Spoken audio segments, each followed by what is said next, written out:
Warahmatullahi wabarakatuh. Hi guys, my name is Fajar Ramadan from the 4th semester of English Education Study Program. I'm a student at Madako University. This time, I will explain what is the difference between lesson plans in the K13 curriculum and the teaching modules in the independent curriculum. You must be serious. What is the difference? So, let's watch this video.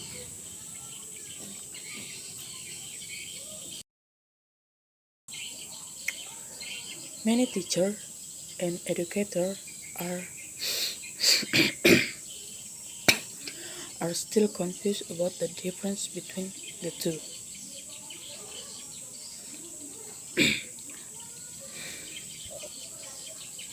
The teaching module is a tool used teacher to each to manage the learning process. Teaching modules refers to the flow of learning objective developed from learning outcomes. Teaching modules usually contain the material that is arranged systematically and sequentially and can include information about learning objective, learning material, learning methods, and learning evaluation. While RPP is a learning implementation plan developed from the syllabus. RPP includes information about learning material, learning methods, and learning evaluation. Lesson plans also include information about how learning material will be taught and how learning outcomes will be evaluated. Even though there are differences between the teaching modules and lesson plans, both of them act as important teaching tools in learning activity. Teaching modules help teacher organize the learning process, while LPP helps teacher determine learning objective and determine how we taught.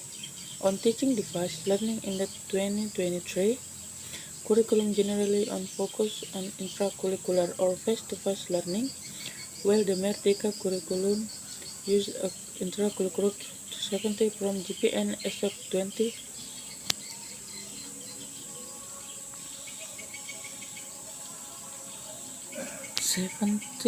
course from GP and so curricular 20 until 30% jam pelajaran learning taught the Pancasila student profile strengthening project.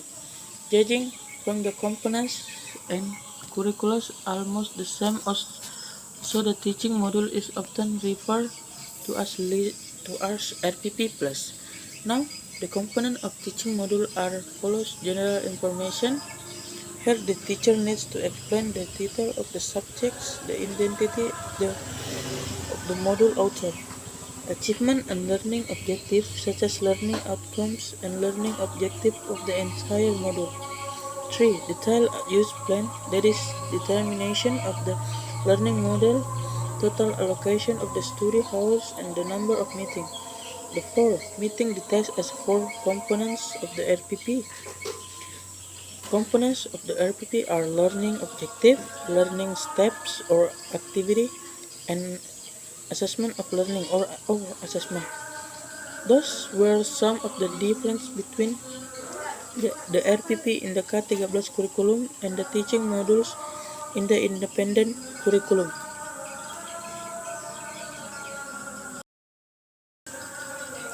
In a curriculum 13, have a name is ice breaking.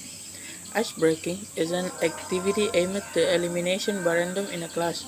It could be because there are too many assessments, or it can also be called intermission in learning.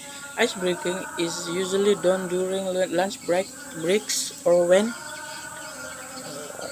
students are getting bored, so that they have enthusiasm to return to learning.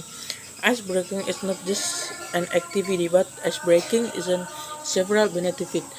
The first benefit is a new creative idea. Number 2, to gain maximum performance to return to student learning. The third, train students to be active in interacting well both with teacher and with classmates. 4, able to train cooperation between students and groups even though there are differences between the teaching module and the lesson plan. Both of them as important teaching to in learning activity. Teaching module have a teacher organize the lesson process, while RPP helps teacher determining learning objective and determining how learning material will be taught.